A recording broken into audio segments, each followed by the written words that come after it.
be making some fried pork chops today. My family always liked this when I made them. I don't usually eat fried foods a lot, so it's been a while since I fried pork chops. When I was growing up, my mom and dad liked how I fried them. So I'm adding some salt and pepper. You add what you want, and then I'm going to add some garlic powder.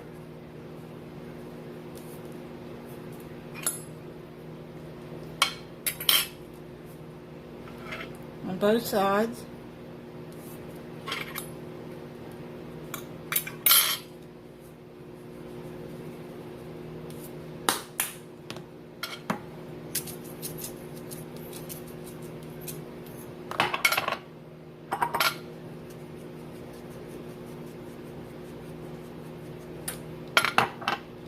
Okay, now what you're going to do is you're going to, according to how many pork chops, I would say 1 egg to 2 pork chops. So let me, and I got a skillet of oil heating up on medium high, which is like 6 on my stove, whatever. You don't want to get it too hot, because you want your pork chops to cook through. Once it gets hot enough, then I'm going to put it down on medium. Alright, check the oil. Put just a, yep, it's done. When you just put a dash of flour in there, and if it bubbles up, then it's done. So now I've already seasoned the pork chops. You're going to dip it into the egg.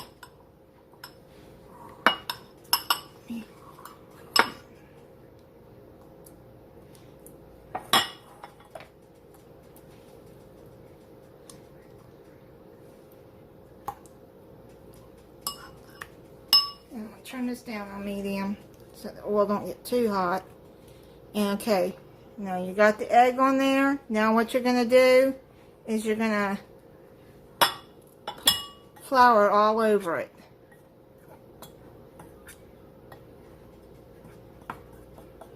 Now you can season the flour too if you want. I don't do that because I've already seasoned the pork chop.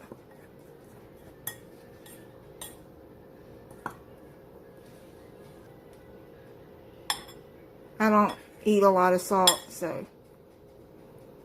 Okay, so now you've got that floured up good. Now I'm going to put it down into the frying pan.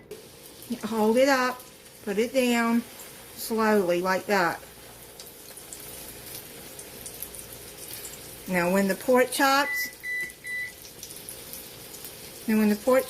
are reaching an internal temperature of 145 degrees, it's done.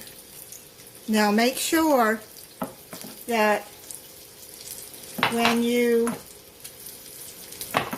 cook your pork chops really good. You have to cook pork chops all the way done. Or any pork. The flour all over the pork chops.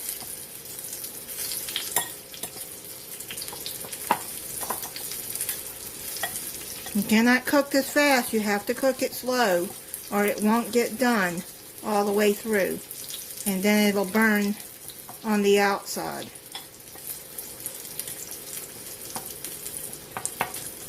Okay, so trying to get enough flour on here. And then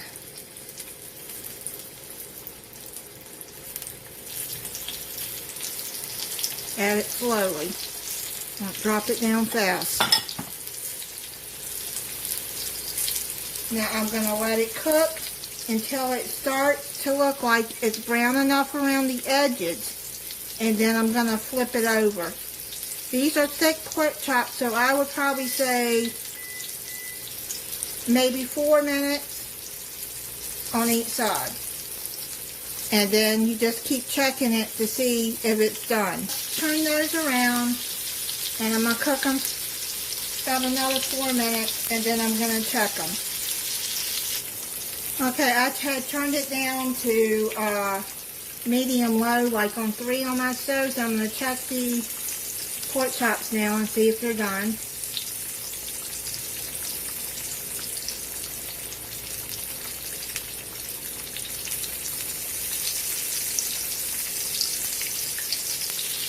Let me take those out and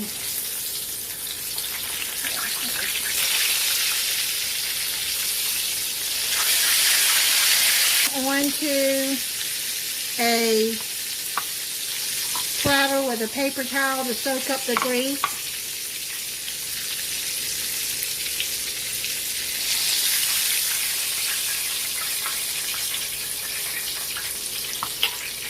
So I've got it all done. And make sure now, if you don't have a meat thermometer, just if it looks pink in the middle, fry it some more. But this is done. You just have to cook it slowly. You can't fry it real fast. And I'm gonna cut into a piece here and try it.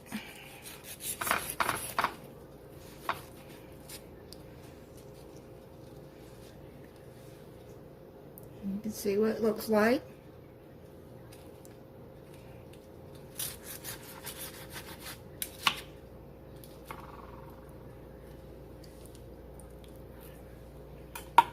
Yes, that's very tasty and juicy, and it's not dried out, and it's got a good flavor to it from the seasoning that I put on there.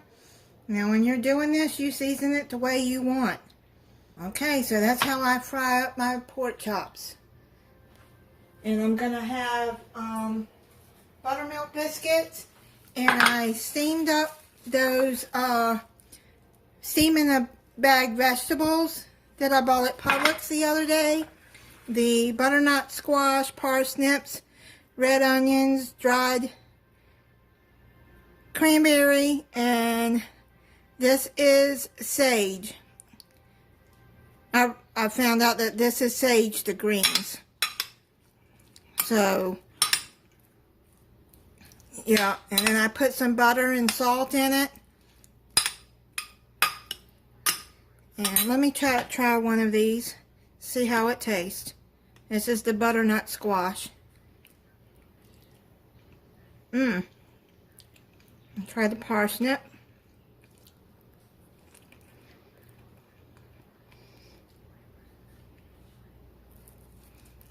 Yep, that's pretty good too. Unless somebody had asked me if I would let them know how that is. And that is really good. Thank you for watching. If you're not subscribed, I hope you'll subscribe and click the notification bell so you'll be notified when I upload a new video. Bye.